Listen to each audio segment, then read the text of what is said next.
आम पूर्व कहीकि आसीलु जदि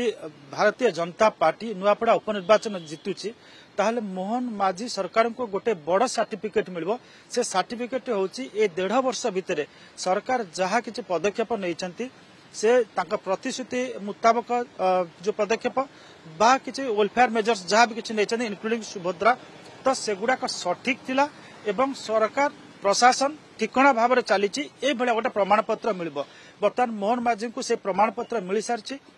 नेतृत्व तांकर शासन सुफल लोक मैंने पाइचंती यही बार्ताटा जीव एवं मोहन माझी आम कह ओडिशा राजनीति रे वर्तमान आउ एक तारका है वर्तमान बा ब्रांड है से वर्तमान उभा होती एवं आगामी दिन में तांको प्रति केंद्रीय नेतृत्व एवं राज्यर जो रही अगणित बीजेपी नेता रही एवं कर्मी रही प्रति सम्मान बढ़िबो आस्था बढ़िबो विश्वास बढ़िबो एवं नेतृत्व अंडर से काम करने को चेष्टा करेंगे एवं मोहन माझी बर्तमान जो भाई आग्रेसिव मूड रे अछंती काम करने जो इच्छा रही देखा जाउची से आगामी दिन में आहुरी भल प्रशासन दे पारिबो बोली आमे आशा करि परिबा।